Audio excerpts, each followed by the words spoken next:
తింటారా?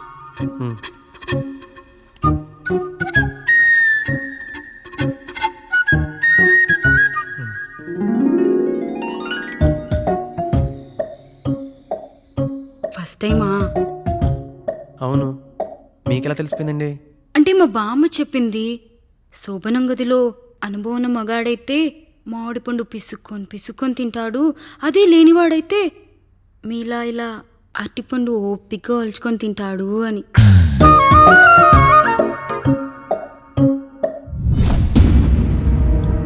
ఏంటవి? అవేంటో తెలీదా? ఫ్రెండ్స్కి పెళ్ళని చెప్తే హ్యాపీ బర్త్డే అనుకొని బెలూన్స్ ఇచ్చారు, ఫీల్ అవుతారు కదా అని 4 అక్కడ కట్టాను.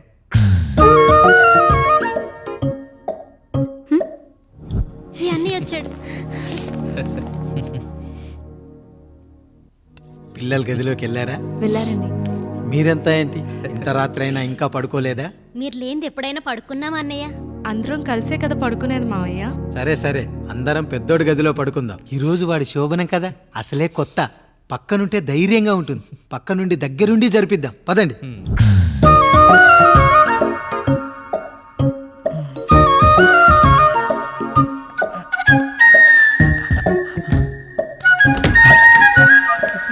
కానివ్వండి రా, కానివ్వండి కానివ్వండి. మీరేంటి మావయ్య ఇక్కడ పడుకుంటున్నారు? అదేంటమ్మా పెద్దోడా, చెప్పలేదా? మేమంతా కలిసే పడుకుంటామమ్మా, నువ్వు మాతో పాటే. అవును భార్గవి. మీరు ఊరుకోండి, మీరు ఇక్కడ పడుకోవడం నాకు ఇష్టం లేదు మావయ్య.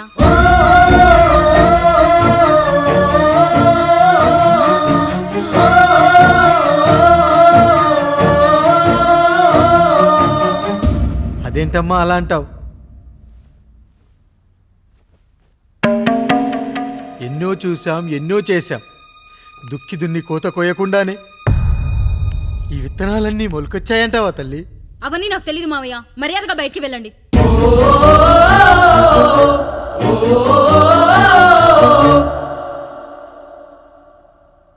కనీసం ఆ మూలనైనా పడుకుంటామమ్మా. నువ్వైనా చెప్పరా పెద్దోడా? అంటే తను ఇబ్బంది పడుతుంది కదా నాన్న.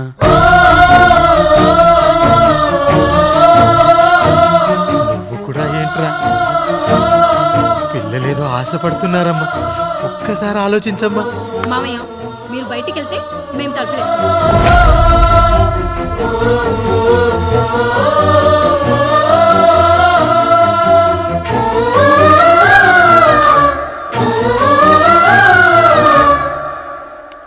వేసుకోండి అమ్మా, వేసుకోండి, తలుపులు వేసుకోండి.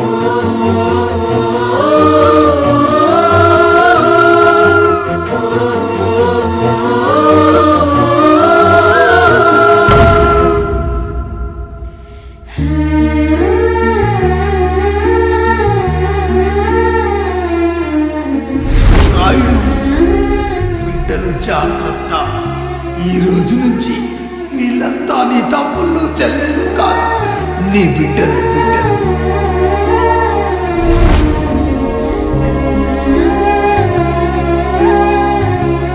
జానకి, ఏమండి? సావిత్రి, ఏమండి? లక్ష్మి, ఏమండి? మన గదిలోకి పదండి.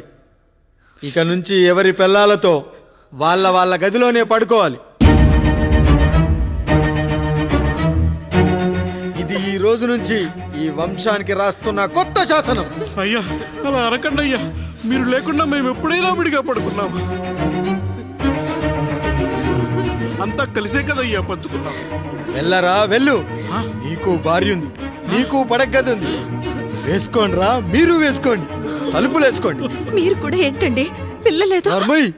చిన్న పిల్లల వాళ్ళని ఉయ్యాల్లో ఆడించేటప్పుడు పక్కనే ఈ నాన్న కావాలి, బడికెళ్ళేటప్పుడు పక్కనే ఈ నాన్న కావాలి, గుడికెళ్ళేటప్పుడు కూడా పక్కనే ఈ నాన్న కావాలి. కానీ శోభనం గదిలో మాత్రం పక్కనే ఉంటానంటే బరువయ్యాను జానకి, బరువయ్యాను.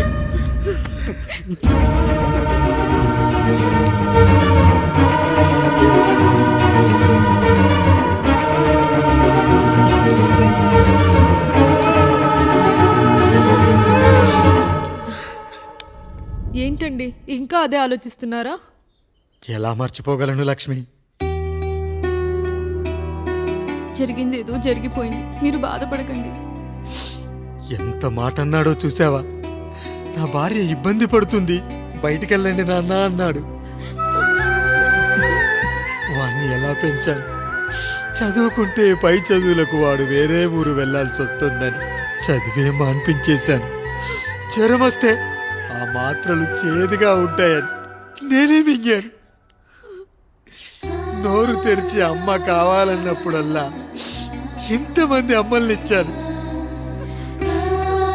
నాన్న అన్న ప్రతిసారి నాన్నల్ని ఇవ్వలేకపోయానని వాడికి నా మీద కోపమో ఏమో జానకి. నిజమేనండి, మనమంతా ఇలా లేమే. మన కుటుంబానికి దిష్టి తగిలింది.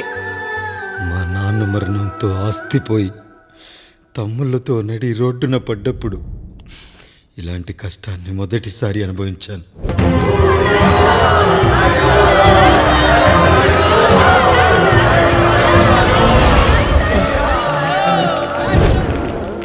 ప్రజల్లారా, నా బిడ్డల్లారా, నా జీవితం మీకే అంకితం. మళ్ళీ జన్మంటూ ఉంటే మీకోసం తిరిగి వస్తాను.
ఎవడొస్తాడు? నిన్ను కాపాడటానికి ఎవడొస్తాడు? ఏసేంట్రా?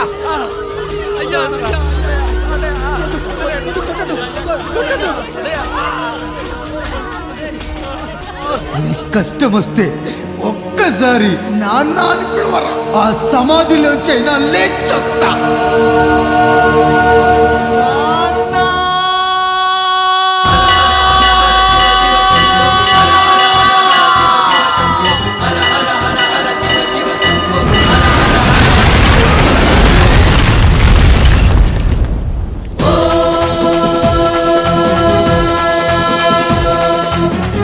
त्र्यंबकं यजामहे सुगन्धिं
లేచి నిలబడండి, కొట్టండి, గట్టిగా కొట్టండి, కసితీరా కొట్టండి. ఈ చిత్రంలోని నటులను, సాంకేతిక నిపుణులను ఎక్కడ పడితే అక్కడ కొట్టండి. కనిపించిన ప్రతి చోట కొట్టండి చప్పట్లతో. విడివిడిగా ఉన్న వ్యక్తుల మధ్య బంధాన్ని నిలిపేది కుటుంబం. విడిపోయిన కొబ్బరి ఆకులను కలిపి ఉంచేది కొబ్బరి మట్ట. కుటుంబం కోసం నిలబడ్డ ఎందరో అన్నయ్యలకు మా ఈ చిత్రం అంకితం.